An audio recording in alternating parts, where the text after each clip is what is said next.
Yes, sir, we promised you a great main event here tonight. Andres, a giant WrestleMania! Hulkamania is running wild. My God, what a It's not the world is watching.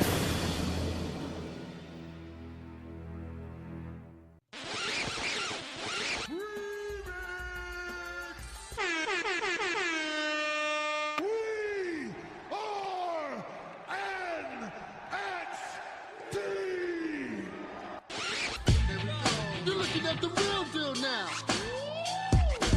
Gonna kick this sorry ass out on the street. You used to think you owned the street. How's it going, ladies and gentlemen? Welcome to the Lowdown Show, episode 105, right here on No Holds Barred Wrestling Podcast, your Canadian wrestling podcast that talks about the WWE, no holds barred on anything we say, pun intended. I'm your host, the self-proclaimed greatest host of the podcast, Kyle Masters, and I am joined by my two co-hosts. Number one, he is the host that runs the West Coast, the 2016 NHBWP Fan of the Year, Hollywood, Michael Chow. Hello, everyone. I just want everyone to know I've already scheduled my appointment with Dr. Shelby to go seek counseling after watching the main roster this week. I am losing my mind. Book it in, man. Bailey, Sasha, I'll see you next week, baby. Very, very good. I'm also joined by our second co-host. He recaps the main roster every single week. He is the modern day main roster Maharaja, Brian at HeelTurn21 on Twitter. What's going on, Brian? What's up, guys? I hope you guys brought your baby wipes because Raw and SmackDown were literally the shit. Literally and figuratively shit this week. Anyways, guys, if you want to listen to the podcast on the go, you can listen to us on Stitcher Radio, Spreaker, which is this glorious podcast app. It is where we do our live shows. You can listen to previous episodes of the podcast. You can make a free account, download the free app, chat with us live right on the air, and also give us a follow on there. iTunes is another place you can find us. And speaking of iTunes, we have something to announce with iTunes. So we're trying to expand in the world of iTunes, try to get you guys to listen more on iTunes. So first of all, we want you guys to give us a 5-star rating, or anything helps on iTunes. Let us know, and then drop a comment on iTunes letting us know how we did and how you like the podcast. Number 2, if you do so starting today, anyone that gives us a rating on iTunes and drops a comment on iTunes will automatically be entered into winning a special prize from us. It's nothing big, it's a little small, but it's awesome. We talked about this off the air, and it's actually really, really cool. So all you have to do is drop a 5-star rating on iTunes and drop a comment. You're automatically entered, and we'll be in contact with you. Or if you would like to please contact us so we can send you that prize, go on Twitter and DM us at NoHoldsBarredWP on Twitter. Or if you do not have Twitter, NHBWpodcast at gmail.com is where you can find us on there as well. The link will be in the description on Spreaker, and I'll leave that there for you guys. Or you can go over to our Spreaker profile, and I'm pretty sure it's on there as well. Shoot us an email, and we can get things sorted out. So, yes, big things for iTunes. We want to expand our world into there, so drop us a 5-star review on there, and leave a comment as well on iTunes as well. I think this is big news. This is big news. Does this deserve WWE's immediate press release? I think we need to hold a WWE press conference. Yes. Yeah. I think Brian's at the beach. Brian, you at the beach? I wish I was. It's about 200 degrees out here, but okay. No, I'm not at the beach. I swore I just heard a tidal wave going by. Are you sure you're not at a WWE Network special bash of the beach? No, that's just the sound of my tears from watching the main roster all week. It was that good, wasn't it? Oh, so it brought me to tears. And speaking, big things for iTunes, guys. So go drop us a 5-star rating on there and a comment, and you'll be automatically entered in to winning a prize from us at No Holds Barred Wrestling Podcast. And speaking of the main roster, we'll get us off into that hot start. And yes, the sound of the bell means we are going to Brian, our one co-host, with the WWE Corner, where he talks and I guess you can say highlights, if you call them highlights, of the main roster. Brian, I know the main roster was figuratively and literally shit this week, especially Monday Night Raw. Did it ever have any good points this week? Yeah, of course. We had Roman Reigns kicking off the Roman main Reigns. show. Roman Yes. Reigns. What else? Not once, but twice Roman Reigns for all us fans tonight. Or on Monday. All Roman Reigns all the time. Exactly. He's feuding with like 5,000 people on Monday Night Raw. So last week we talked about who the hell is Roman going to be fighting. Is it going to be Lashley? Is it going to be the Revival? Is it going to be Ziggler and McIntyre? WWE said, why not all of them? So we're getting all Roman all the time, which kind of goes with the whole theme of this week. And the main roster is shit. I'm sorry. I can't get behind anything with this Roman Reigns and Bobby Lashley storyline. For one, Bobby Lashley is like the most driest thing on the main roster right now. The guy can't cut a promo. It's way past his time. It's another cookie jar moment where Vince likes to reach in and grab some people from the past and start putting them on the main roster. That's exactly what Glorious Greg just said in the chat was going on. Glorious Greg, by the way, no man gains from doing anything with Roman Reigns. But it's sad. It's really sad at this point. Like, I really hope they still don't think Roman Reigns is the guy anymore. I hope they are not grooming this for a Universal title shot. If Brock Lesnar even decides to show up at SummerSlam, we don't even know if that's even going to happen. It's okay. We shouldn't talk about that guy. Lesnar's... No, we can't talk about that guy. Remember what happens when we talk about Brock Lesnar on here. Oh, yeah, no. That's why the WWE is bringing in Brock Lesnar's stunt double, Bobby Lashley. Oh, that's what that is. Okay. But yeah, it's like I don't get where they're going with Roman. It's like you throw him in 2 tag feuds, then you cancel the Bobby Lashley fight just to rebook the same exact fight. Right. It's like why not? They could have just left it at this is going to be the number 1 contender match, whether it's against Lesnar or not. But no, it's like, hey, match is canceled because Lesnar doesn't want to fight. Just kidding, we're gonna fight anyway. I don't know. I don't really get it. The way they're booking this is so dumb. Like, they're all over the place because if you watch Monday Night Raw, so Roman Reigns is in another tag team match, why not, with Bobby Lashley. He intentionally never tags him in, okay? So Lashley, he wants to get in, but he doesn't tag him in. Roman gets beat up by Drew and Dolph. He gets beat up by the Revival, all in the same night, and it's his fault he never tagged in Bobby Lashley. And then he goes up to Kurt Angle and he goes, you know what? I want a match at Extreme Rules. Is it going to be the guys who've been beating him up, the Revival, Dolph Ziggler, Drew? No. He's out of nowhere. He goes, I want a match with Bobby Lashley. I'm like, where'd this come from?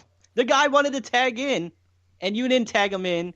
You're getting beat up by different people, and the person you want to match with is some guy who's honestly done nothing wrong. I'm not getting this. Anybody that gets called up to the main roster, especially you go look at a guy like Drew McIntyre. What did Drew McIntyre do before getting called up to the main roster? Yeah, he had that big injury, and then when he finally got called up, it's okay. We could probably expect big things from Drew. He was Vince's boy back in the day. He goes from being NXT champion and one of the top guys in NXT, and it's happening with everybody that's getting called up. Exhibit B, Andre Cien Almas. Where the hell has he been? Guy's been on TV since, May? And he was your NXT champion? The top guy? Anyways. You got to go through Sin Cara first. They will not allow him to wrestle anyone else unless he's credible. It's a joke. It's such a joke. And now he's doing this thing with Dolph Ziggler. And it's just... The main roster is so lame with their bookings. It's just not entertaining. It is entertainment. But it's just like... You sit here... and you watch the main... It's a night and day difference. And I say it all the time in this podcast from NXT and the main roster. You look at what NXT does. They do a lot more wrestling. They stick to what they do every single week. They have their storylines, but they're cut to the point. They work for what NXT is about. the main roster just tries to go way up and above anything, and it's just completely lame. They've destroyed any potential. They destroy any potential that someone might have on the main roster just to push and keep their guys on top, Vince's guys on top. It's really sad in my eyes. Yep. And speaking of destroying potential, next we have Matt Hardy versus Curtis Axel. And we have a distraction, which leads Axel throwing Matt into the ring post and pinning him clean again with the facebuster. I guess this week it was supposed to be Bo Dallas versus Bray Wyatt, but Bray Wyatt got into some kind of car accident over the weekend. So I heard about that. Yeah, they just hit the recycle button and said, hey, Matt Hardy versus Curtis Axel again. Curtis Axel wins clean. And it's like they're doing the same the skit with Axel and Dallas in the background. I don't even watch the main roster, and I can already tell it's fucking terrible. It's typical WWE. I can't force myself to watch anymore. I can't. Axel and Dallas did the whole, woken thing in the back. The first week, it was good. It was okay. It was decent. And of course, since it was good the first time, WWE does the same exact thing 3 weeks in a row. Yeah. So Curtis Axel over Matt Hardy. You guys think the B team takes the belts at Extreme Rules? Do I care? No. How dare you? How dare you, sir? Because why the tag team titles why should they be taken credible here? They're not. Even if Bray Wyatt wasn't injured, you can't get behind the tag team division because they're tag team division. What tag team division? You finally have Authors of Pain show up from missing, and I guess someone must have took the milk carton seriously and found them because now they're back. And they're facing Titus Worldwide, they're that's going to be doing anything. Titus Worldwide against Authors of Pain. Are you fucking kidding me? Authors of Pain should be inserting themselves into the tag team titles from the get-go, not appear on the Raw after WrestleMania and then disappear until now. It's just a joke. Either NXT has got this vendetta from Vince, or they just simply don't know how to book talent when they got it on the main roster. It's that sad. So as for your question, Brian, I don't care. Because if the B team wins it, I wouldn't be shocked because it's main roster booking. Well, Authors of Pain was lined up for a title shot, but they got lost for about a month and a half. Couldn't find their way to Raw, so they got nixed on that one. But That's next sad, we have maybe one of the greatest returns of Raw history, Dr. Shelby in the Bayley and Sasha Banks. Of course, segment. Michael calls it, and it actually comes to fruition here. We called it, Michael. This is bullshit. It was a joke. Okay, guys. Hey, Vince, if you're listening right now, jokes should not be taken as actual storylines. I don't understand this. He's back. And by the way, real fast news, WWE has officially trademarked the word Dr. Shelby, so I guess he'll be back. Oh, he's back for good. He is back for good. It's Daniel Bryan and I don't. I can't even begin to talk about this. I'm just gonna say it real fast, and I might as well skip it because this was my my list moment this week. I'm just gonna say it and move on. How do you go from last week where I said the best thing about Raw last week, and this was my 10 moment, was they finally firing off the feud. Bayley beats up Sasha Banks. She goes, "You ain't shit." It was the best thing ever. To this comedy skit, they took the best thing from last week and turned it into an absolute joke. It goes back to what I just said. The main roster doesn't know what to do with something good when it's presented in front of them. They always go to recycled garbage they've done in the past, or they just come up with the most cringiest things in the entire world. Yeah, it's like they're afraid to pull the trigger, and they constantly do it. They did it with the club. You know, they teased the whole Bullet Club thing. You know why? You want to know what it is, Brian? It's because the people that enjoy it and will tweet during Raw saying, "Oh, this is fun. Oh, this is so entertaining." They play to those people because they know there's so many of them, and they know they'll keep watching. And they know we tune in because we sit there and hope it to go the way we want it, and that's all WWE cares about. It's a fucking joke. But you know what? I'm not playing to their cards anymore. I have not watched the main roster in over 2 months. This is like an AA meeting right now. It's like, my name is Kyle Masters. I haven't watched the main roster in 2 months. Oh yeah, and you get the round of applause from everybody. You know. But it's like me and Michael were talking about last week. Okay, they finally said, okay, Bailey turns heel. She comes out here cussing, you ain't shit, beats the shit out of Sasha. Great. Cool. Run with even the announcers. Oh, this is the Bailey we wanted, etc., etc. Okay, great, awesome. Why not come out and say I'm not going to, I ain't going to damn therapy. Go full blown heel. But what do? They make her put on Sasha's glasses and rings and mimic Sasha like a freaking 10-year-old. That was a fucking terrible. That was so stupid. I watched that, like the highlight clip. I'm going, did they really just fucking do that? And it's funny because one of Sasha's point is like, I'm Bailey, I act like a 12-year-old. And then Bailey goes and puts on the Sasha gear, and it's like, well, and literally just did it. Just acted like a 12-year-old. Right. You're right, Sasha. Next we have Roman Reigns and Seth Rollins versus Drew and Dolph Ziggler, which was a really good match for what it was. But of course, DQ finish. The Revival comes out, beats down Reigns. So we get a no finish on this one. Seth Rollins and Roman Reigns with the W. Ziggler and Rollins are the only good things going on Monday Night Raw for wrestling-wise. All their good wrestlers are either not doing what they should be doing or just not even on the show at all. Like Finn Balor is feuding with Constable. I can't. I'm a Baron Corbin fan. I can't even say Constable Baron Corbin. That's a fucking another joke right there. You got fucking Smiley Finn against Constable Baron Corbin. What's this is like a match at a Saturday morning slam. What the fuck is happening right now? That's actually next, and I wanted to talk to you guys about that because that's your guys' NXT darling, your greatest NXT champion of all time, and it's like they don't. Whose fault is it at this point? Is it WWE's or is it his? Because it's not Finn Balor's fault. No, we had this conversation a couple. I'm sure if Finn ago. Balor was not in WWE right now, he'd be still doing his Prince Devitt thing, being over as fuck, or doing something with the Bullet Club and being over as hell. As soon as he got called up to the main roster, it was rest in peace, Finn Balor. They had the little thing with the club. That was a smart idea. They should have kept that going. But you keep. I hate when they call Balor Club when he's just himself. I hate that. You're what? One man club. Then you have Balor the club. It's a joke. I hate that. If you're gonna do the whole Balor Club nonsense, you gotta have the club with them, or else it doesn't. It literally makes no sense to me. I was a huge Balor mark in NXT. As much as you guys might not believe it, I do watch NXT. And it's just he got to the main roster, and it doesn't make none of what he does makes any sense. He became Smiley Finn, and they made him they made him the poster boy just to be trending in the world with the whole like the gay rights thing. And I'm not saying anything against that, right? I have nothing against that.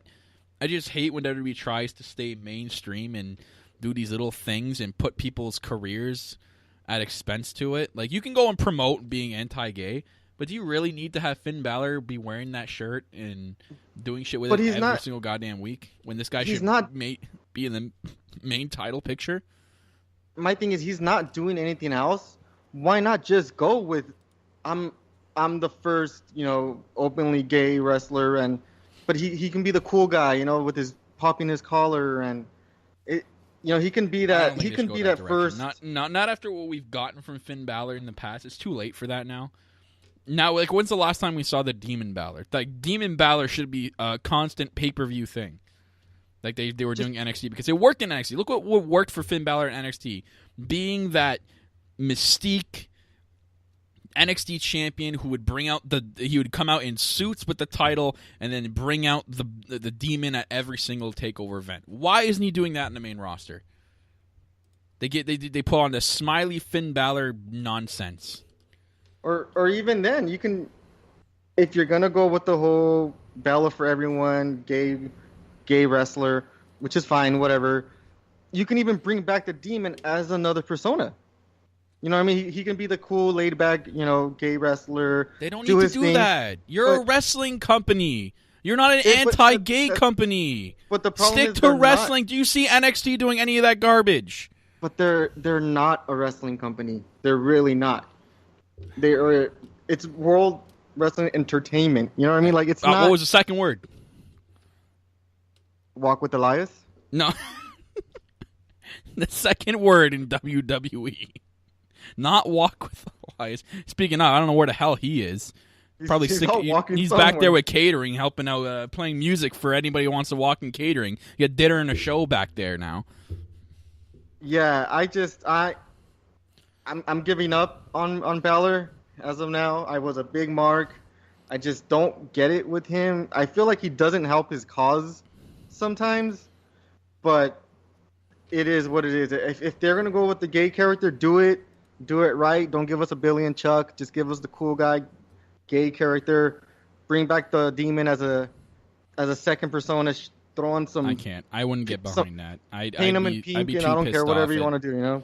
No, I'd be too pissed off at WWE trying to just stay like mainstream and just they're doing it or overkilling it. They should be doing it just like they do for everything else. When they do the breast cancer month and all that, they promote it for like a couple of weeks at a time, and then that's it. You move on. You do your support. What they do. You do your part.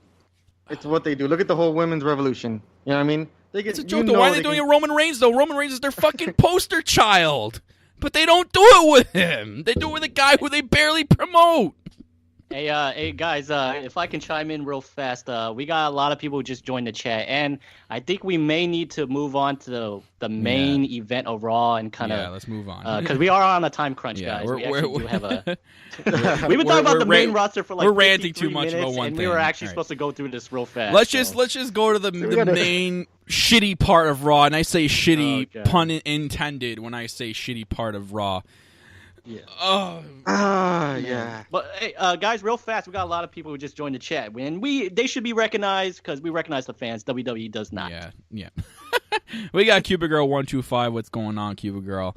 We got Datila. What is going on, Datila? We also got I think a friend of Brian, Salvatore Penna. What's going on, Salvatore? And we also have that's Michael Chow. What's going on, Michael Chow? You're already in here. Thank you. And we already have the glorious Greg in here. Mr. Twitch himself, Glorious Greg. I've joined Greg on a few of his Fortnite games. Really, really entertaining stuff. Anyways, speaking of or not speaking of, but to the bathroom break of Raw, figuratively and seriously, Brian, let us know how did this transpire? Like why? So this all began with a match between Kevin Owens and Braun Strowman, which, if I'm not too sure, didn't really even start. I think Braun Strowman just tossed Owens down to the mat. Owens decides to head out to the backstage area where his car is conveniently parked by a porta potty. And so Strowman's chasing after Owens. Owens hops into the porta potty, slams the door. Braun ends up back there, and for some reason, like he's a fucking lion or Tyrannosaurus Rex, sniffs around looking for Kevin Owens. I'm like, what? Dude, is this guy fucking Wolverine? I don't know what is he doing? He's sniffing around for Kevin Owens. So either one, Braun Strowman can smell a human scent, or Kevin Owens was taking a shit in the porta potty and Braun Strowman smelled it. I don't know which one it was. I wasn't there. But anyway, we get Strowman finally finds Owens in the porta potty, which leads to the best cuts in WWE history. Braun Strowman drags the porta potty into the arena, but as you see him dragging the porta potty into the arena, you can tell the porta potty isn't going to fit through the door. So they cut to, I guess, a pre-tape segment where Braun's pulling they're now in the backstage area. Braun's pulling the porta potty into the arena. They finally get into the arena, onto the stage. Braun conveniently has a ramp set up on the side of the stage where he can pull up the porta potty. So now we're dragging shit around Raw, literally. Onto the stage, Braun sets up the porta potty onto the side of the stage, kind of teases knocking over the porta potty with Owens in it. eventually just kind of tackles the porta potty about 2 feet down. Out comes Kevin Owens covered in Smurf blood. Not poop, not dog shit, but blue Smurf blood. And that's He's how bleeding. Raw, He's bleeding SmackDown Live blood. it's very foreshadowing. Blue shit is what we're getting right after Raw. Wow, what a shitty situation for Kevin Owens. Do you have the drums? Do you have the doo-dums, please? No, I don't. Doo-doo. There you go. Poor but yeah. Braun Strowman, poor Kevin Owens, poor both these guys. You get the monster among men, or monster in the bank. I completely forgot Braun Strowman is the Money in the Bank holder. They're not doing anything with it. It's just pathetic. You got two guys who, again, should be in the main title picture. Braun Strowman should be the Universal Champion right now, because now the Universal title is being taken hostage by Brock Lesnar, who literally, I think, just doesn't want to come back to TV because of how terrible the booking is. Because I think he knows that if he comes back, they're going to push Roman Reigns. He really doesn't want to face Roman Reigns ever again. Anyways, he's still holding the title hostage. They have no main title, so that they have all these guys who should be in the top picture just doing random shit and feuding with each other and doing stupid shit that it shouldn't be on TV. Period.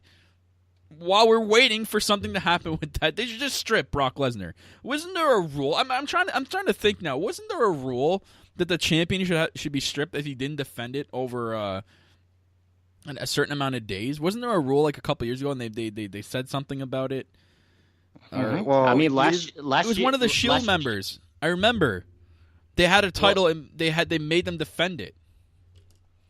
Well, I saw a flyer on Facebook a couple days ago. He's actually defending the title on Mars. And next week he has a title defense on one of the rings of Saturn. He is the Universal Champion. So stop being ignorant, please. Oh my God! You not just say that. Milky Way Bars presents this pay-per-view. Yeah, it's a 30-day rule. Glorious, great. It's a 30-day rule. They just forget it with Brock Lesnar, though. Last year, Naomi was stripped of the title before WrestleMania. If you guys remember, she beat Alexa Bliss at the Elimination Chamber, I think. Mm-hmm. And then she injured herself, and Daniel or whoever was the GM at the moment stripped her of the title because she couldn't. The stupid thing is she came back. Work. No, well, I think it was just a work for her to win the title at Mania, right? Or not. You can't just do something like that. Again, it's one of those things where WWE thinks we're idiots and we'll just forget about it. We're not. He's part-time. Rules don't apply. I don't know why I'm defending him, but anyways, why am I defending him? We'll move on from one shit to the other shit. And I didn't watch SmackDown Live, but from what I got out of it, we got the useless Team Hell No being back together because that nostalgia went out quicker than a candlelight dimming out. And we also got Asuka, who can't defend herself against James Ellsworth for whatever reason and almost loses to him. We had Sanity and New Day, who gives a fuck. Jeff Hardy I can stop you really quick. Let me just stop you really quick. Really quick. So the Sanity and New Day thing wasn't that bad if this would have been Sanity's debut. I mean, it was cool. You know, the New Day was doing their whole, hip hip hooray 4th of July thing. You know, if everyone feels good, it's 4th of July, and out comes Sanity and does this. That would have been a lot better than, hey, we're going to come out here, we're going to fight the Usos, but we're not going to fight the Usos, but then we are going to fight the Usos and then get pinned by the Usos. SmackDown just feels like a televised main event. Like the show main event. And the main thing going on SmackDown right now is literally this Team Hell No nonsense. If I could say one thing real fast, the one thing I really hate about SmackDown Live is they spent a majority of the show with Daniel Bryan basically saying, I don't think we should be a tag team partner. And he literally brings up stuff that had happened between him and Kane over the last couple of years. And I'm like, WWE thinks we're all dumb. But for once, logic is actually coming into play. Daniel's naming all this stuff that Kane has done to him. And then Kane, he literally apologizes. I'm like, what is this? But I don't understand. That was going to honestly be my highlight of the show is we constantly complain about logic and WWE. Like, what was the one It's thing you just guys were talking bland, about? Mike. Brian, it was just bland. Like SmackDown was just Last nothing week, the to argument it. was, why would these guys be together? Kane beat the crap out of them last time, etc., etc. And WWE finally Kane addresses should be it. here, period. They finally. No, I'm not defending it. But what I'm saying is they finally address it, and we're like, nah, it's stupid. Why'd you even address it? It's like, no. Okay, we always complain about them not insulting our intelligence and how they like to pretend we don't remember things. And for once, they say, hey, we're gonna spend half the show, whatever, trying to explain why they're back together, or at least having them apologize. And Brian says, hey, you tried to kidnap my wife, and Kane's like, yeah, I tried. I didn't really, Heaven forbid you have Daniel Bryan feuding with AJ Styles for whatever reason. Just something to have people catch their eye on and tune in to SmackDown. But no, you're going to bring back Kane so you can cater. I'm telling you, they cater to those people who sit there on Facebook or Twitter or whatever and buy into this garbage. It's terrible. I'm just saying for once, they finally explained it. I'm not saying it's the greatest thing in the world. It's really not. I can care less about Team Hell No. But for once, one of our bigger complaints was they think we're dumb. They think we forget. They finally went out of their way to explain it. I want to at least give them credit where it's due. It might be boring. It might be a dumb storyline, but at least they're trying. The main roster is a graveyard for anyone with potential. You have Asuka, who went from being the most dominant champion in history of the women's division on the main roster, NXT, whatever. She had the longest streak. She kicked ass, took no names, to this blabbling idiot on SmackDown who has a tough time beating James Ellsworth and getting almost outsmarted by James Ellsworth. What the hell did she say? You've got to be kidding me. You've got to be kidding me. I legit have no idea what Asuka said in that promo. And then she just starts screaming for no reason. Who cares? She shouldn't be talking, period. She should be kicking people's ass and taking their heads off. No, they've ruined that. They ruined that at WrestleMania. Well, all we can hope for is... The best thing that's happened on the main roster this week was on 205 Live after SmackDown.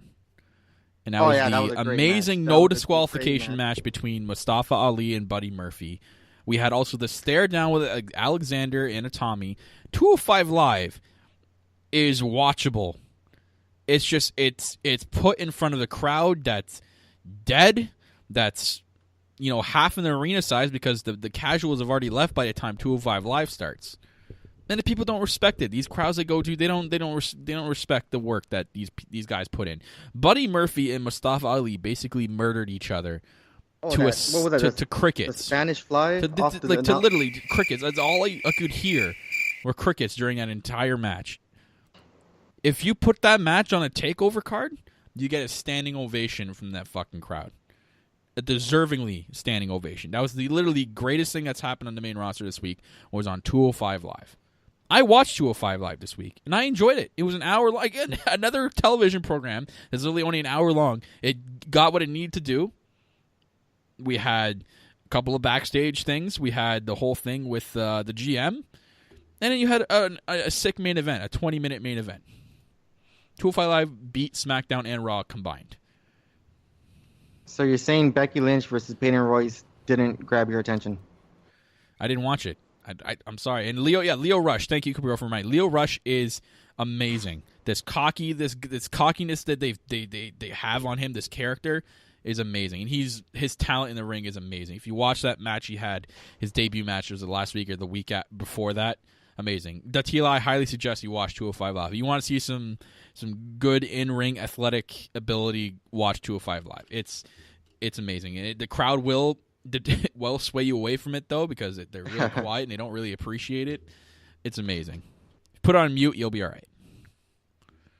Yeah. Other than that, still no Nakamura versus the dog that bit him. I'm waiting for that for SummerSlam. That'll be Extreme Rules in a dog cage.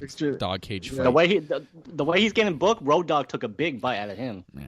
Bye-bye. Anyways, thank you, Brian, for the WWE corner this week, and now to the main show, the A show. in our minds, may not be with Brian, but me and Michael Chow, the A show, and that is NXT. Yes, the NXT chants are raining down on us right now. Brian, I'm sorry. I don't know if you watched it this week. If you didn't, it's okay. I know Michael Chow did.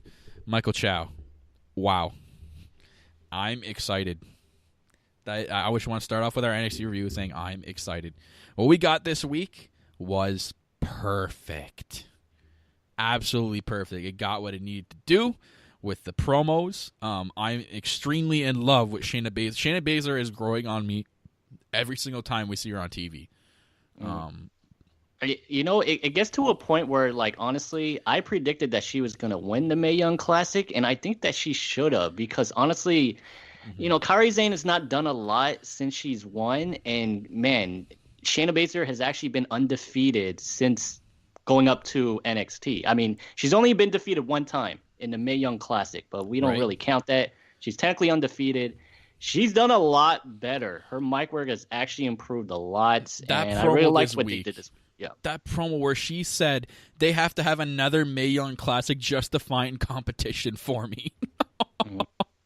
Like, she's the ultimate badass. She's becoming so good. It's ridiculous. I do like the fact, one thing I like in general of NXT is they do they don't have to do a lot, but they do very small minor things that set up the future. So one thing I took from that, Shayna Baszler kind of took some jabs at other wrestlers. She took a jab at, she's like, who's going to defeat me? And she started taking jabs at Bianca Belair, Kairi Sane, Candice LeRae. So it's kind of, I think they might be hitting something toward that. I'm thinking maybe Fatal 4-Way, but, we'll see. Yeah. But they set up stuff very small, which is something I really like on NXT.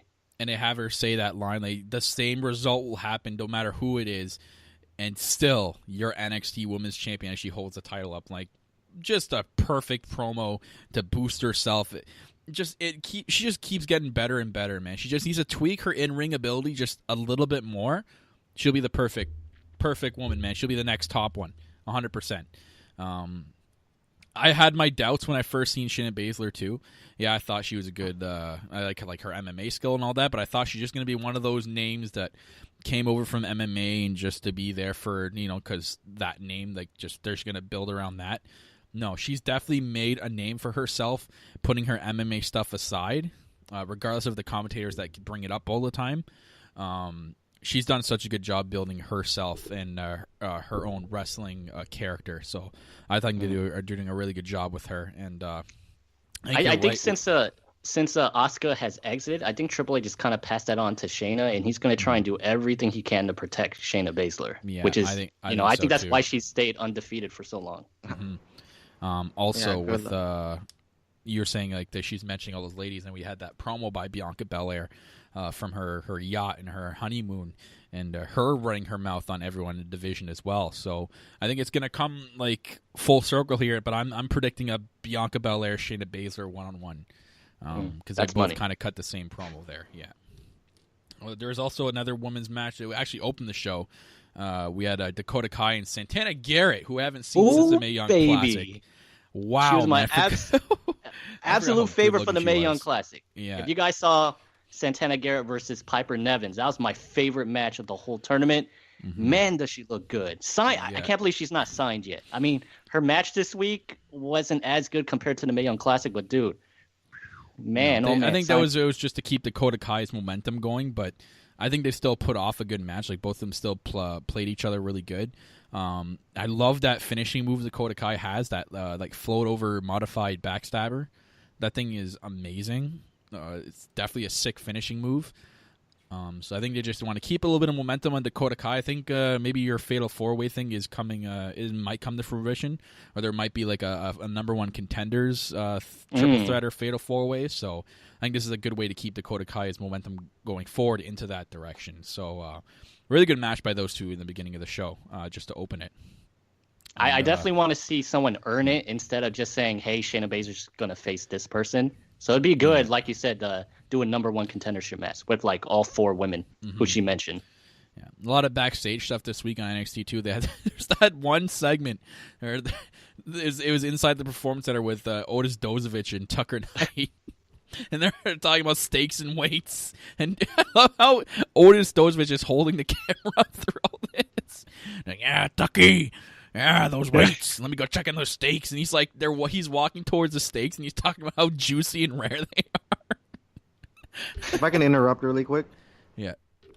I really need to start watching NXT. You guys are so happy talking about this, and I'm just miserable for 5 hours a week watching Raw and SmackDown. Like, You know, Brian, it's so perfect because they air on Wednesday. It's literally the day after Raw and SmackDown Live. So it's like, if anything's going to cure you of the garbage you saw, do NXT. And it's only 1 hour. It's Brian, really like your medicine. thing It's medicine to watch after the main roster. NXT is the antidote.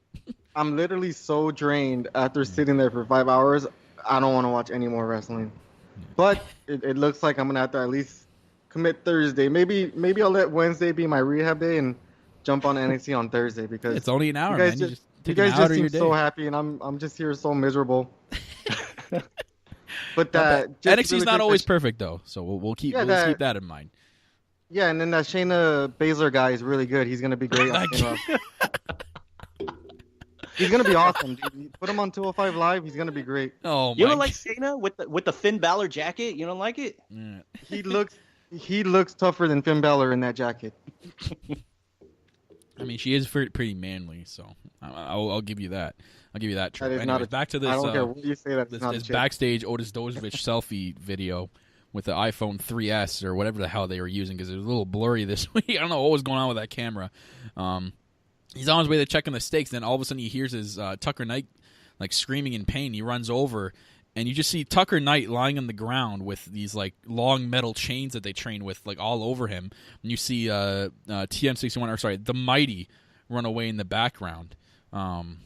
Whoa, let's not make accusations here, okay? We don't know. I mean, I it's clearly them, saw it. You all could right, you pal? could pause the footage and see it was clearly them. Hey!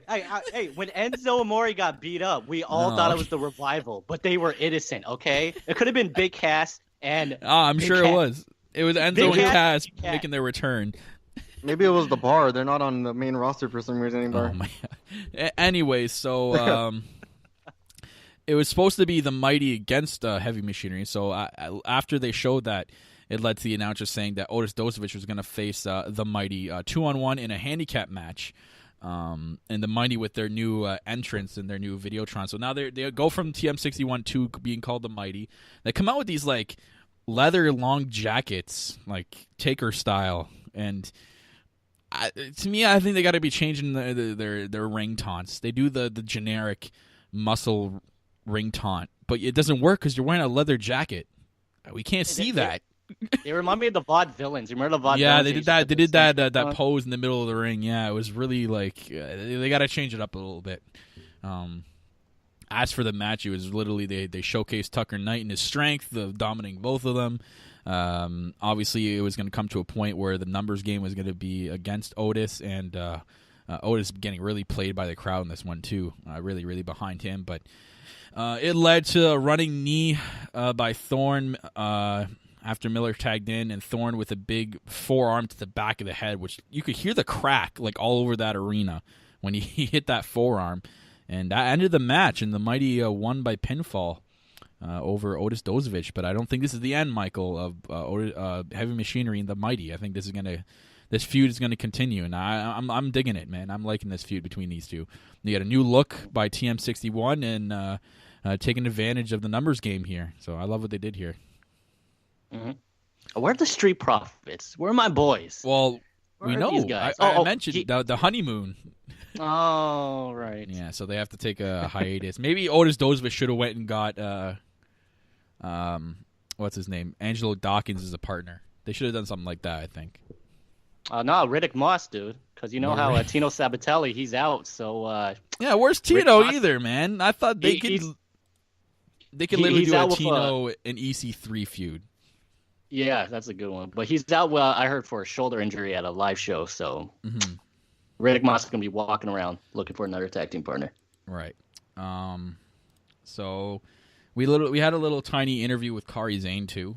God, man, does she ever sound like Asuka trying to talk in the mic? But I think Kairi Sane's got better English a little bit. Kairi Sane's like a hybrid of Shinsuke Nakamura and Asuka when it comes to English. But she got a little promo on Vanessa Bourne and saying they'll meet each other next week in the ring, and that Kairi Sane is coming for that NXT title. So there's another person. So that's 3 people mentioning the title. As we get Dakota Kai, Kairi Sane, and Bianca Belair so far. And maybe if we throw Candice LeRae, that's 4. Fatal 4-way maybe for number 1 contender. They also had that thing with Danny Burch in the Undisputed Era. Basically, Danny Burch talking about Oney Lorcan getting that injury from the Undisputed Era. They meet each other backstage. Undisputed Era basically starts chirping Danny Burch. Danny Burch challenges Adam Cole to a one-on-one match on Twitter. William Regal set it in stone, so next week it's going to be Adam Cole one-on-one with Danny Burch. That should be actually a really good match. I'm actually looking forward to that. We had Velveteen Dream versus Chris Dijak. I'm pretty sure he was called something else before. It was something else, Dijak. I'm like 80% sure it was something else. Anyways, Velveteen Dream getting a one-on-one match here. I think it was all right. They actually had a pretty good match with each other. I thought Dijak got a lot of offense in, more than I thought he was going to. So I liked what we got out of Dijak in this match. I think that there's this hidden potential with Dijak, and it's like that with a lot of people that are NXT. You really don't get as much of a showing, like guys like Luis Mendoza, or not Luis Mendoza. That's from Mighty Ducks. Raul Mendoza. Donovan Dijak. Thank you, Cooper Girl. That was his indie name. Yes. Okay, that's what I was thinking of. So they changed Donovan to Chris. Wow. Anyways, there's a lot of guys there that have a lot of potential that I love when they get a little showcase like this. But I guess there's another way to keep Velveteen Dream and his momentum going forward. I don't know what they're going to do with him, but we kind of got a little bit of tease after he won. Velveteen Dream gets interrupted by EC3 coming out to the ring. And you want to know something, Michael? You want to know what Corporate Cappy texted me? He's like, I love EC3 is his new favorite on NXT. He's jumped on the EC3 bandwagon. He absolutely loves this guy. Nice. Now get him on Castizono. Come on, we can do it. No, that's not happening. Hey, I will give Kona Reeves a second chance if he gives the Castizono's another chance. Yeah, I love it. But yeah, dude, I love that guy. I don't know why I love that guy.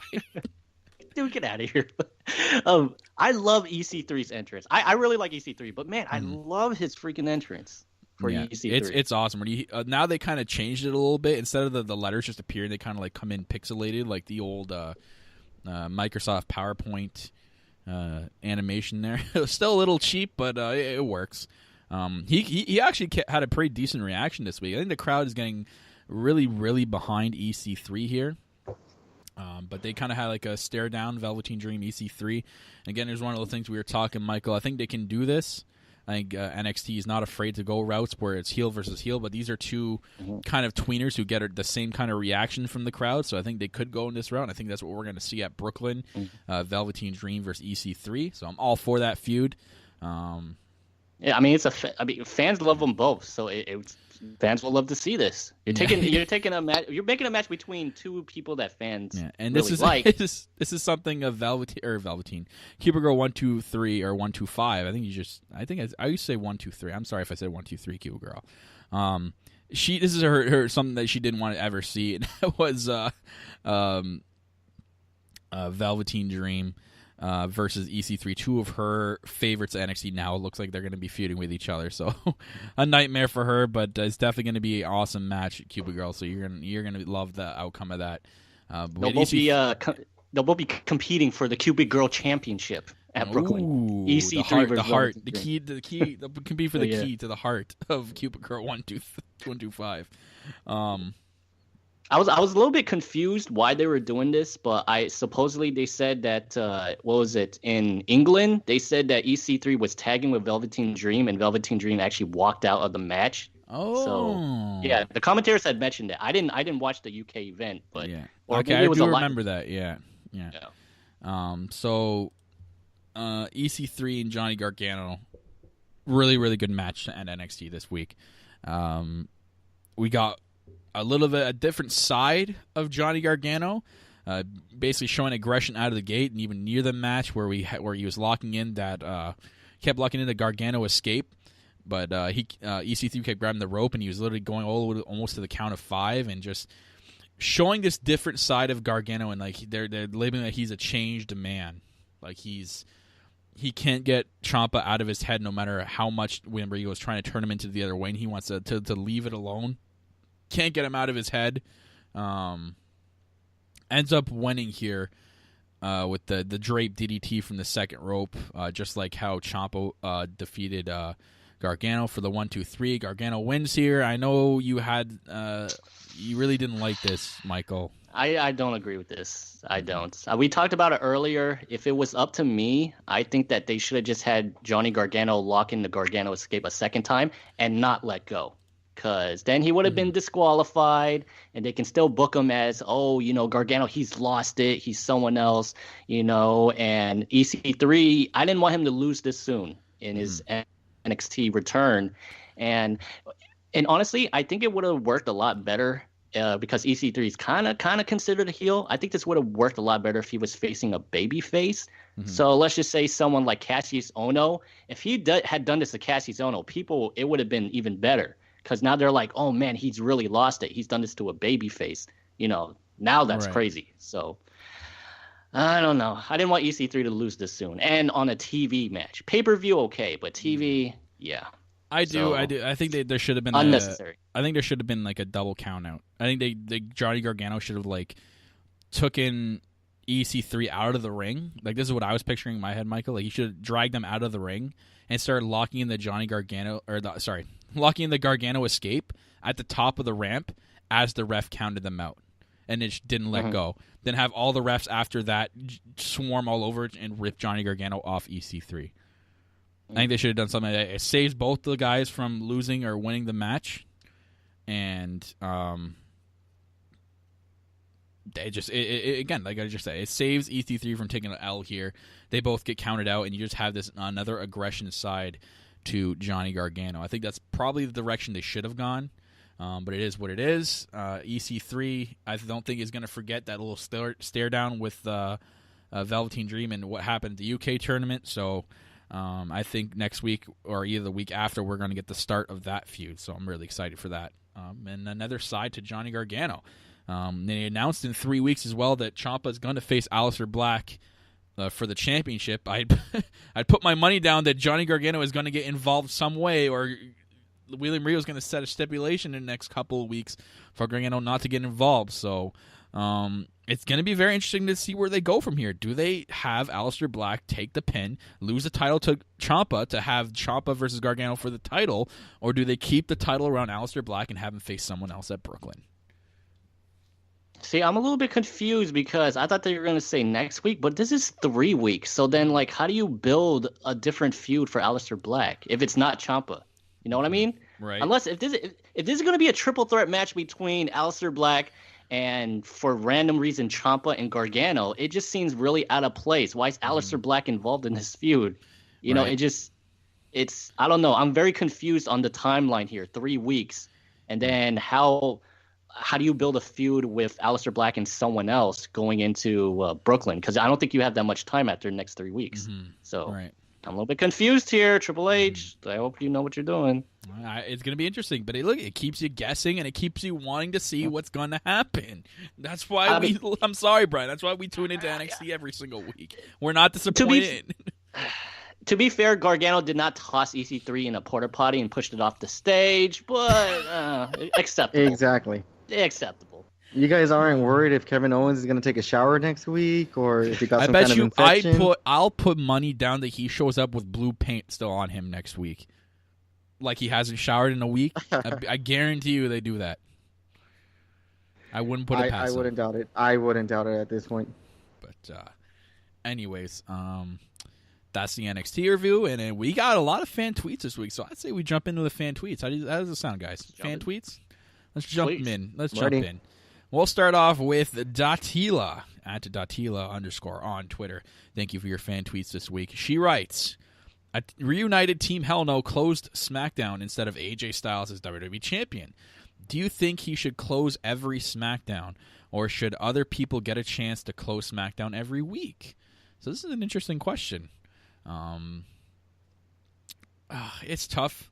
As much as I'd love for different people to close SmackDown, at this point in time with the current roster on SmackDown, I think it should be AJ Styles. I know their direction is the main story on SmackDown Live, what they focus on more. It should be AJ Styles. He's one of the best wrestlers in the world, and he's your WWE champion. He's not your Universal Fruit Roll-Ups Kids Chew Toy Championship or champion. He's your company's World Heavyweight Champion. He should be closing the show every single week and should be the main focus of the show. Not some guy who's like 50-plus years old running for mayor in a state somewhere and also getting drawn back in wearing a singlet and a rubber old shitty mask.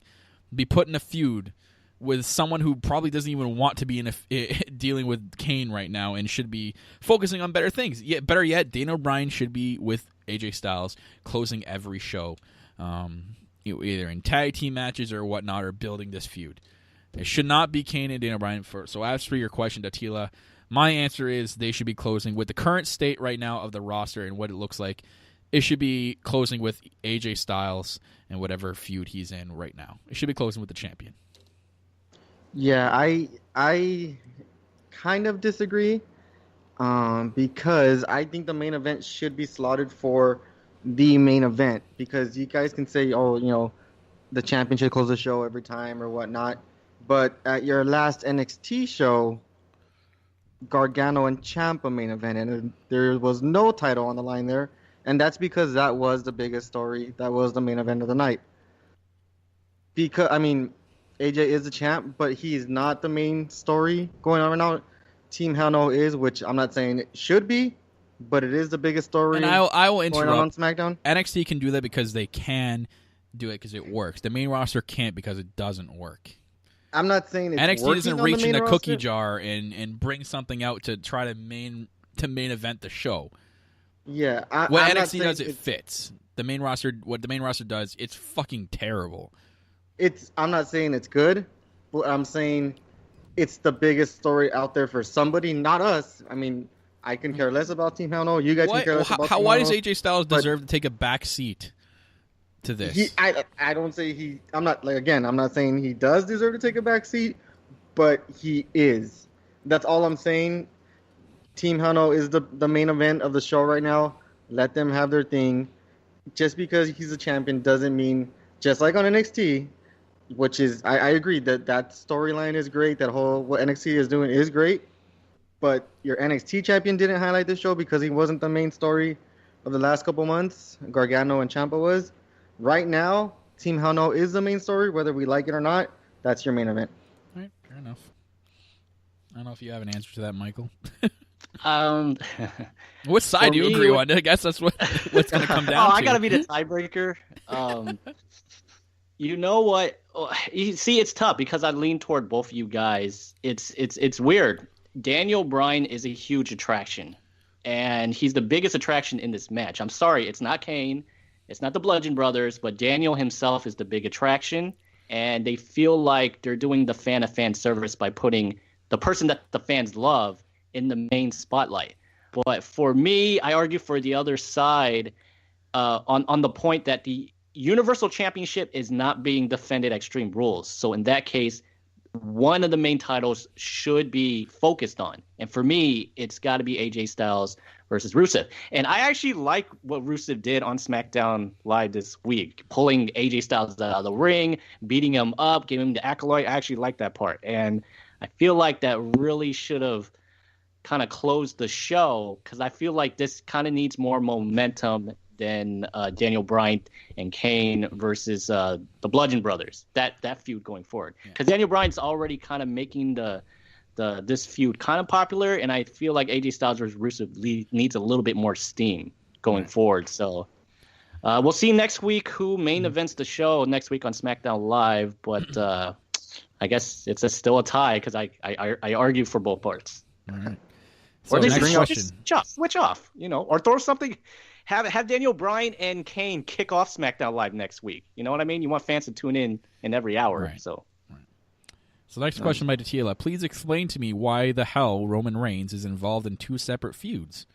I can't explain that because I literally don't know why. It's three different feuds. Yeah. Bobby Lashley. Because Vince McMahon can't get enough of Roman Reigns, and it's just to a point now where I've come to expect it, and it sickens me, and that's why I don't watch it. That's my answer. I don't know, and I don't care. That's my answer. And she puts also, why is he and Lashley face the Revival 3 weeks in a row? It's because Revival is the throw-in to make this thing keep going. They're just the throw-in team. WWE doesn't give a shit about the Revival. They're not going to get a tag team title match out of this. It's just a throw-in to fill in the gap. Yeah, and if you're gonna have the Revival pin Roman, you have to have Roman win 2 of the 3 against Revival, of course. Was Lashley leaving Reigns? Oh, go ahead. Oh, I'm sorry. They had Reigns in 2 matches we didn't want this week, and both matches ended in disqualification. What the hell is this? Wow, We the have big such dog. a big. We have people not getting showcased. No Zack Ryder. Where the hell is Mike Kanellis? Because I love his theme music. He has not shown up like in years, and he's like in the best shape of his life. Send him down to NXT. I don't understand. And you have Roman Reigns in 2 matches. I don't understand this. I really don't. Yeah, we had Elias on TV for 30 seconds in the last 2 weeks. Oh my. Anyways, she finished off with, was Lashley leaving Reigns in the ring a pathetic attempt to gain sympathy for Reigns because it didn't work? No, I don't think it worked either because I didn't see it. Well, honestly, Reigns is coming off as the biggest heel in the company right now. He's out there. He got whooped in the opening match. Are you sure it's not Bobby Lashley? No, it's Reigns because he got whooped in the opening match, and instead of saying, "Hey Lashley, I'm going to tag you in, help me out," blah blah blah blah, no, Reigns refuses to tag Lashley, which is like the ultimate. That's what a heel. That's what a heel does when it's a heel. I think and a it's face just. in the I tag think it's team. the baby face, sticking up for himself and proving he's not going to take shit from no bad guy. I think that's what it's more like. I'm guarantee you they're not pushing. They're never going to push Roman as a heel if they haven't done it by now. No, I'm not. I'm not saying they're pushing him as a heel, but he's pretty much acting like the biggest heel on the show. Mm-hmm. So we'll move on. Thank you, Datila, for your tweets. We got Cupid Girl 125 sending in tweets. She puts, "I'm sorry, but I cannot allow my husbands to fight each other," and she is talking about EC3 and a Velveteen Dream. For my love, and that I am going to boycott Takeover Brooklyn if this match is happening. No Dream and 1%er is going to fight each other on my watch. Well, Cupid Girl, I highly suggest you don't boycott it. Just boycott that match or close your eyes while the match is going on, but do not boycott the whole event because the event's going to be amazing and probably beat out what anything SummerSlam puts out. So that's what I got to say about that. Questions. Here we go. I know that it's stupid, but I love that Team Hell No are back together. Here we go. See what I mean? Like that's my point. It's for someone. It's Why, not for Cupid Girl? us, Why did but you it's put for that? someone. Why did you put that there? Why? It's, No. The team is literally called Team Hell No. Yes, I agree with that. More joking than that. She puts, do you think they brought them back together to get the tag team division some attention? No, they brought them back together because they can't think of anything else to do. They're not even a tag team. They sneak into the cookie jar every single time. Does Kane really need to be here right now to get their tag team division up and going? You know what? Their tag team division's a joke. You have New Day, who actually are good and talented wrestlers, doing stupid shit like they always do. You have Sanity, who should have been in the main title picture as soon as they got to the main roster. You have the Bludgeon Brothers, who barely appear on TV anymore. You have Kane and Daniel Bryan still yelling at each other after so many years. You have the Usos, who are your best tag team ever and should be champions right now. No, I don't think they brought them back to make the division better. They brought them back to kill the division. And if they're trying to build the division, don't forget the bar is on SmackDown. Where the hell have they been? They're not even building the division. They brought these back to focus on Daniel Bryan and Kane. The nostalgia. This is all nostalgia. This is nothing to do with the division. Absolutely nothing. She says, I would think so because A, it's Daniel fucking Bryan, and B, it can really help the Bludgeon Brothers become badasses No, because they're just going to get thrown under the bus because the main focus is on Daniel Bryan and Kane and nobody else. Question: do you see a Kane turn on Daniel Bryan? I hope not. And if so, I hope at least a Daniel Bryan kicking the shit out of him so we never see Kane ever again. Just to get Daniel Bryan through SummerSlam and set up Miz versus Bryan at Mania? We don't even know what's going to go happen after SummerSlam because Daniel Bryan has yet to sign a contract extension because his contract ends in September. Why isn't he signed an extension yet? They're doing him no favors in trying to get him to stay. Ever since he's been back, he's been in a tag team match with Shane McMahon at WrestleMania, 2 worthless matches with Big Cass at 2 straight pay-per-views, and now he's back in a tag team match at a pay-per-view with Kane. Why would I want to stay if I was him? Well, when is his contract up? September. Okay, and SummerSlam is August, right? Yes. Something like that. They should. So there you waiting. go. You have Daniel Bryan, Kane turn on Bryan, set it up for SummerSlam. That's their plan. They don't know if Bryan's signing or not. If he doesn't sign, you have Kane beat the crap out of him at SummerSlam.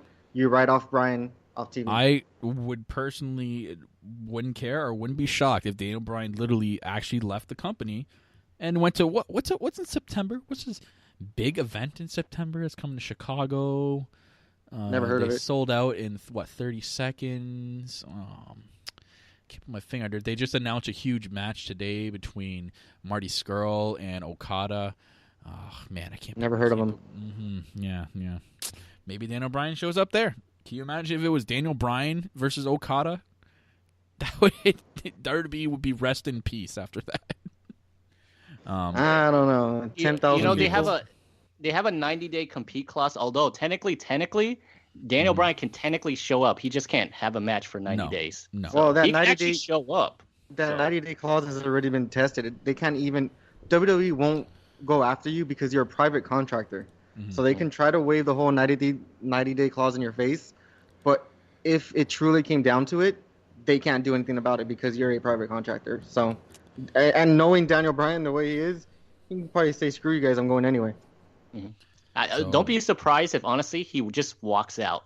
This will be the second guy besides CM Punk to walk out of the company after being in a feud with Kane. After Kane eliminated CM Punk for the Royal Rumble, he literally never showed up again. Which the whole Neville thing is confusing me because since he's left the WWE, I haven't seen him in any indie promotion anywhere. Well, I don't think he's been released. I don't think he's officially been released. I think he's just being left off TV. So they technically did the same thing to Rey Mysterio before he left the last time. So what the WWE is doing is they are trying to keep Neville from actually signing with another company. And what they're doing is what they did with Rey Mysterio is he said he wanted to leave when his contract expired. But what WWE did was they have an option of an automatic renewal. So they don't need your permission. It's in the contract that they can renew your contract and you can't do anything about it. So literally they paid Rey Mysterio to stay at home while they used his likeness, his merchandise, and he couldn't sign with any other company. And I think that's what they're doing with Neville. I think they're going to automatically renew his contract. He's pretty much just sitting at home collecting checks, but he can't, sign with anyone else. We'll move on here. It's a strategy, but yeah. She puts, I heard the Bar don't have anything to do right now, but do you think that WWE should break the team up and let Cesaro do his own thing and let Sheamus have some time off? The thing is with Sheamus is I know he's at this big fitness guru and stuff, but I thought I was under the impression that he was literally one bad neck bump away from getting the whole Edge injury. So if Sheamus is still at that point, then by all means split them up and have Cesaro run his own thing, man. Cesaro can do well on his own, and he can pull his own weight, so I'd love to see that. Just have Cesaro beat up Sheamus. Like, just literally after one loss. You could even have them face Team Hell No, lose, and just have Cesaro beat the shit out of Sheamus, just so Sheamus can go off and get that surgery. And a heel Cesaro would be good. I would love to see Cesaro versus AJ Styles. It would be one of the best technical wrestling matches ever. Yeah, I agree. And finally, with the Mae Young Classic upon us, who would you most likely want to see fight in the tournament, and who would be the winner? Also, out of all of them, who would challenge the NXT for the NXT Women's Championship? She puts Lo Shirai, Viper, or Chris Wolf as her picks. I've heard of everyone she's just mentioned. I've actually been keeping up with a lot of Shimmer and a lot of women independent wrestlers, just to see if they would get some Mae Young calls. Just from the previous Mae Young Classic, I can see a lot of those people returning. If we're going to get someone to win that Mae Young Classic, I would think a lot of the people they feature now in NXT would get some sort of advantage more. They would move on quicker, but I got this funny feeling in the back of my head that Tony Storm is going to play a big part. Excuse me. In this, so I'm going to go ahead and pick Tony Storm. Excuse me, Jesus. Have they announced? Have they announced the women that are going to be on the show? They haven't, but they actually had a commercial for it, and they actually showed during the commercial. It was only 3 people, but it was people from the Mae Young Classic that are already signed with the company. It was Mercedes Martinez, who was in the semifinals, Tony Storm, and I don't know if you know the name. It was like that soccer chick from last year's Mae Young Classic. Oh, yeah, Do you remember her name? Yeah. Yeah. So Yeah. they showed those 3 during the commercial, and I'm pretty sure that they'll be in the tournament. There's one chick I've been wanting, or one women wrestler. I'm sorry, Women's Revolution. I've been wanting on the WWE roster. Yeah, there you go. For years, and that's Rosemary from TNA. I think she's amazing. There's been all these rumors of Triple H wanting to work with other promotions. It looks like Impact and WWE are kind of in bed together now with the whole cross promotion thing they've been doing. And WWE are WWE is about to buy Evolve, so I've seen Rosemary on TNA. I've seen her live here at a couple of indie shows, and this girl she's superstar written all over her. Hopefully, we can see at least something out of her in the tournament. Like, we don't have to necessarily. I don't think WWE has to necessarily sign them. I think they can sign them to like a 1-match clause.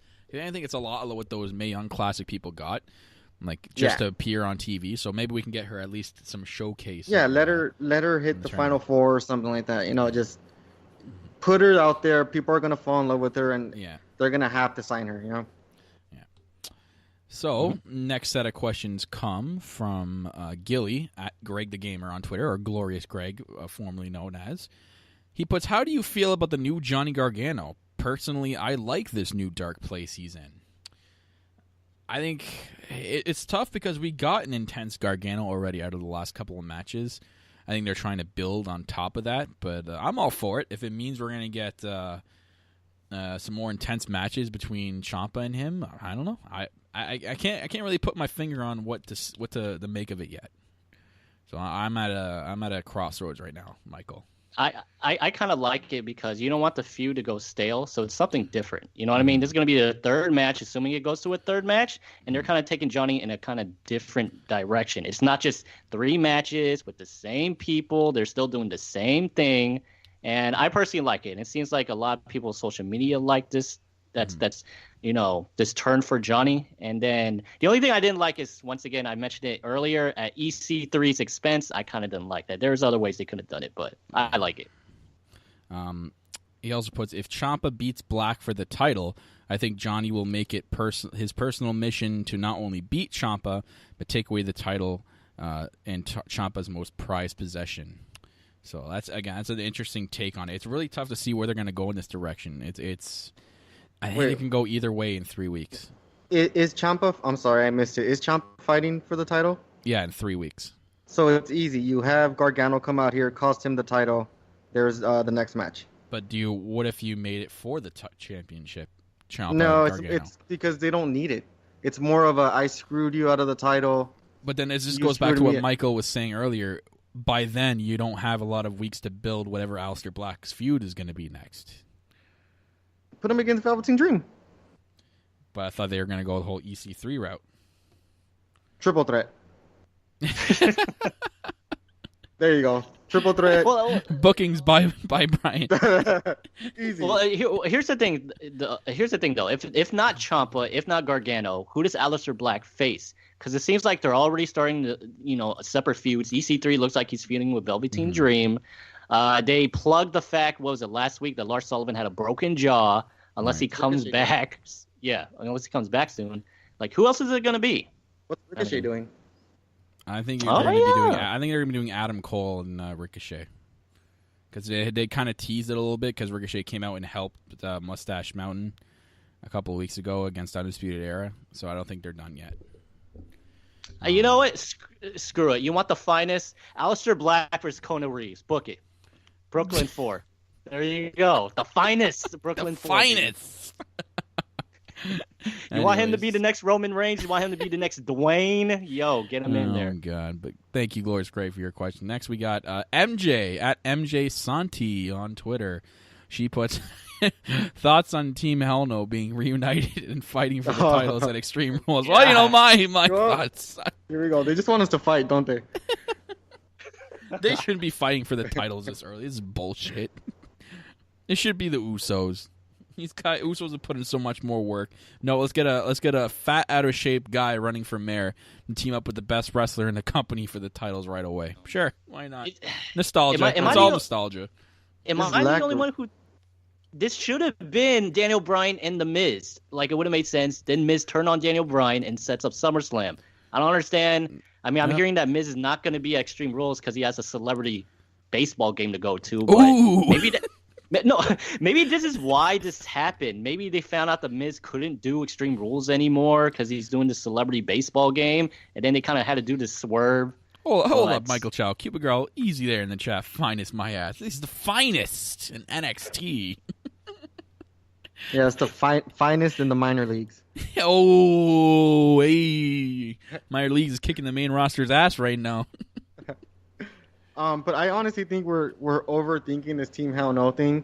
It's gonna be the Kane swerve, and like you guys said, WWE doesn't know about Daniel Bryan if he's gonna resign. The timing just all kind of comes together. So this is WWE's way of saying, okay, look, if we don't know if he's gonna resign or not, we don't give him the main event picture with the Miz yet. If he doesn't resign, Kane swerves, beats the crap out of him. Goodbye, Daniel Bryan. If he does resign, you can still have Kane Bryan for SummerSlam just to get them through. Daniel Bryan, beats the big guy, beats the demon, and then you start setting up Bryan and Miz at Mania. I honestly think it's that simple, but I don't have that much. It's simple, but it's too hard for them to figure out. Yes, exactly. Anyways, her last question. This is an interesting one. What do you guys think on Rey Mysterio signing a 2-year deal with the company? I didn't know this. I guess he signed with a 2-year deal today. Well, here's the thing. The dirt sheet says he signed. Other people say no, it's a lie. Yeah, I think it's true, man. You look at the last couple of 2K games. Literally, I see every 2K cover since Ultimate Warrior. It's led to them having a match at Mania. Literally, the next coming Mania. Who's on the cover this year? Yeah, well, here's the thing, though, because Rey Mysterio is currently scheduled for the All In event, and he hasn't pulled out yet. So if he signs, then I don't know what they're going to do. Well, because Kurt there's Angle like a girl. They didn't feature, even with Goldberg, man. Like, Goldberg, around the All In time, when Goldberg was on it, or the featured character, Goldberg they kind of announced, they did that whole ESPN and coach thing, if you remember. Goldberg wasn't really back with the company just yet, so I don't know. It's Rey Mysterio. They're gonna let him do whatever he wants. Look at the Hardys. They were at Ring of Honor literally 10 hours before Mania. Yeah, I guess Vince lets it go for his loyal servants that served him back in the day. I mean, if it was like an indie guy, he wouldn't do anything. Yeah, as much as we're excited about All In, Vince knows the average guy won't even know what the hell All In is. Anyways, if let's just play as if it's confirmed the Rey Mysterio signed 2-year contract. I'm excited for it. To be honest, it sucks, and I know you can't do it because of the character of Rey Mysterio and what he's done with the company. I would put him on 205 Live right away. You help boost the ratings for 205 Live, and you just think of the matches you could have with the people down there. He fits 205 Live. The guy, he's in better shape than he's always been. You remember at the Royal Rumble, he kind of looks like he's skinnier a little bit. He's still like built, but he's not as like, you know what I mean? He when he was in WWE in the past, he was a little chubby. Like he was starting to gain weight towards the end of his career with the last time he left. Now he's in like the best shape of his life. You saw how fast he can move and how crazy he was the Royal Rumble. I'd love to have him in 205 Live. So I'm if they go that direction, I'm excited for it. If he's in the main roster, well, rest in peace. Well, they definitely gotta have that Rey Mysterio versus Kalisto match, and then Kalisto has to come out saying that Rey Mysterio's son Dominic is not his, that the son is actually Kalisto's, and then they gotta have let's think logically the here. papers on the pole match. No, logically, we're gonna get Rey Mysterio versus Braun Strowman. Again, I think gonna happen. Again, I think we're overthinking it. Ray's coming back next year. SmackDown's going to Fox next year, or Fox Sports. It's a name and a face everybody knows. We'll have Rey Mysterio versus Styles, Rey Mysterio versus Almas. It's gonna be that easy. It's just everyone knows who Rey Mysterio is. Might as well put him on the new Fox show where more people are gonna be watching. We'll see. If you're gonna need something to promote Fox, then obviously all you need to do is put the Women's Championship on Alicia Fox, and there you go. There you go. Oh my god. Alicia Fox now on Fox. Where are those drums? Yeah, drums? you have Noam Dar doing those commercials. Well, didn't he return this week?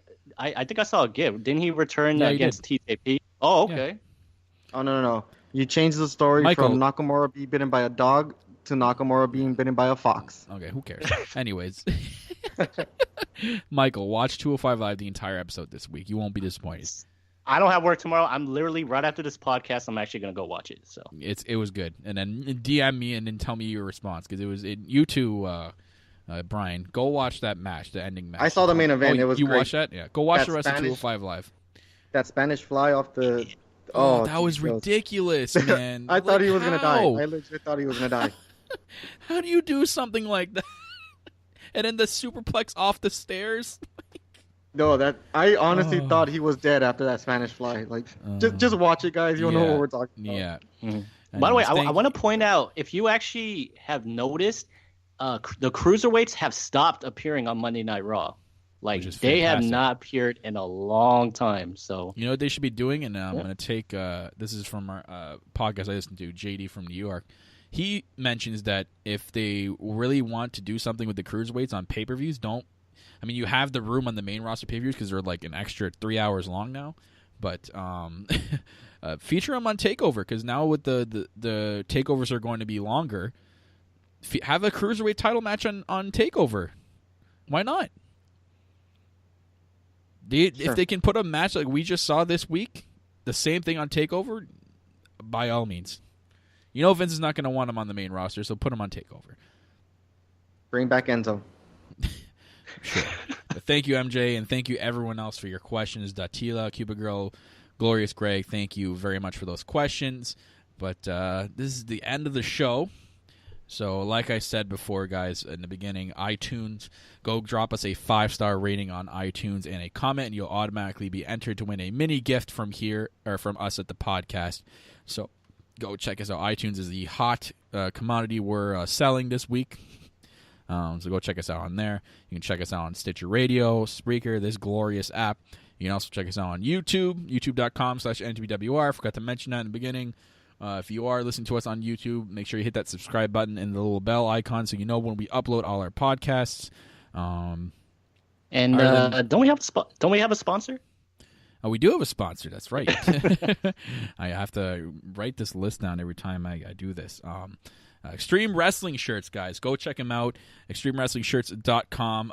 They're a part of our big fan appreciation night, and I've retweeted the people that have received the shirts and sent me their pictures of their shirts that they've received from ExtremeWrestlingShirts.com. Guys, go check them out. They are an awesome wrestling t-shirt. They also got other merchandise website, and they are official sponsor of the podcast. ExtremeWrestlingShirts.com. Use code NHB, I'm sorry. Oh god, I totally botched that. I botched that. I'm botching like the main roster. I can't. This is a live show, guys. This is a live show. I had it up, that's why, and I accidentally closed it. So I'm kind of buying time until I find it again. Here it is. All right, Extreme Wrestling, because I have a code for you guys. I have a code, and that's to save 10% on checkout.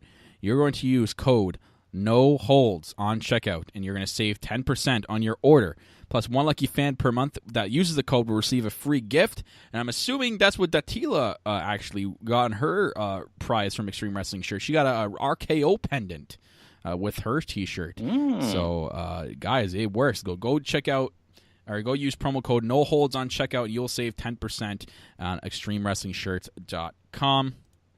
Other than that, guys, that is going to wrap it up. I don't think I have anything else. Do you guys have anything else? No, guys, just get in those reviews. The more reviews and 5 stars, the better. We could use the help. We're here for you guys every week. So we're going to be trying to take care of as many of you as we can with those comments. So we greatly appreciate it. Yep. So that is going to wrap it up for episode 105 of the Lowdown Show right here at No Holds Barred Wrestling Podcast, the NXT and WWE Wrestling podcast that talks about that WWE and NXT I just said, and no holds barred on anything we say, pun intended. I'm your host, as always, the self-proclaimed greatest host, Kyle Masters, always joined by my 2 co-hosts, Hollywood Michael Chow and the modern-day main roster Maharaja, Brian, at HeelTurn21 on Twitter. You can also check out Michael Chow on Twitter at Michael Chow TV, and myself at Real Kyle Masters. That's going to wrap it up, guys, and from all of us here at the podcast, we are reminding you to keep it on the Lowdown. What you gonna do about it? Is that what you got? So what you gonna do about it? Gonna kick your sorry ass, but what you gonna do?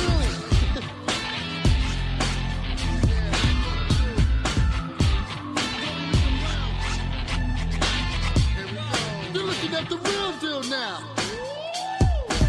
Gonna kick your sorry ass out on the street. Is that what you got? You used to think you own the street. We're back to back and your ass is dead meat. Victory is sweet. Bring it on. Here's your receipt. Bring it on. What you gonna do about it? Bring it on. Is that what you got? Bring it on. So what you gonna do about it? Bring it on. Gonna kick your sorry ass, but what you gonna do?